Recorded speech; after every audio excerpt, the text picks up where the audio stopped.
Today, I want to talk to you about resetting your expectations in a software implementation. And that can be kind of a scary thought after, I'm assuming, you just purchased software.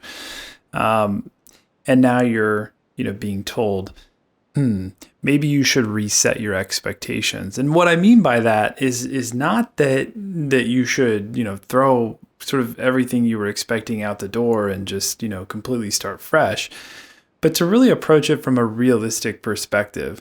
So a lot of times we have folks who, they want the kitchen sink.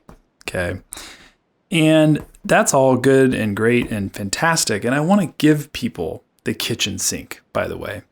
Long term, I think it's amazing to see customers who work their way up to the kitchen sink.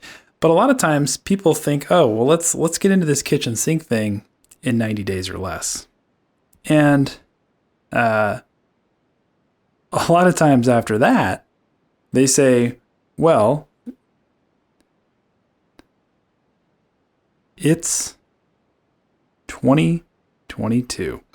And I don't disagree with you. It's 2022, so you should want the kitchen sink, and you should want the kitchen sink in 90 days or less. But the reality is that what is happening behind the scenes and what is happening in your own staff to get that kitchen sink, it's not automated. It's not like, we can put a robot in place and say, okay, you want to check all of these single boxes and you want the system to be able to do X, Y, Z. Well, we've got a bot for that. That's perfect. Let's just line it up. So how do we work ourselves up to the kitchen sink, I think, is the most important question that we want to ask.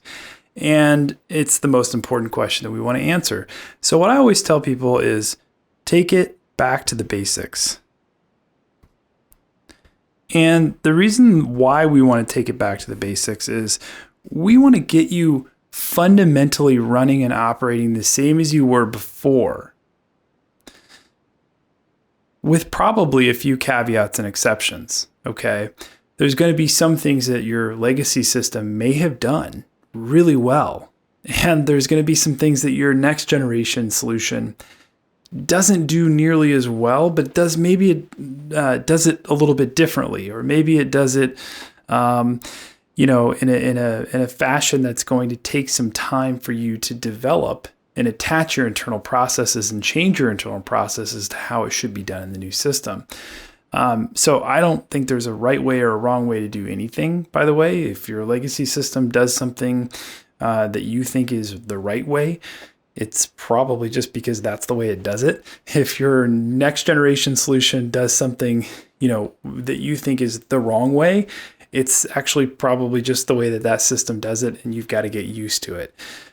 So really take it back to the basics. So what are we fundamentally trying to achieve? In a financial software implementation, you're trying to achieve, hey, can I record transactions in the subledger that get recorded on the general ledger? Back to the basics. Okay, let's get down into that nitty-gritty in the basics section, and let's build on top of that.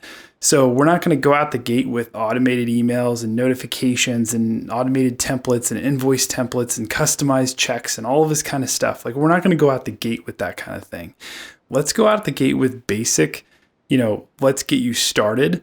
Let's get the system basics down really well. And the reason why we want to do that, by the way, is because there is a lot of cool stuff that can happen in the basics that your old system can't do, period.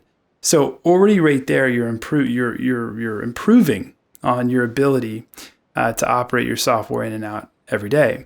And then once you're live on the basics, we can start focusing and layering in the nice to haves, things like smart events and API automations and connections and all of that good stuff that makes the system worth it in the long run.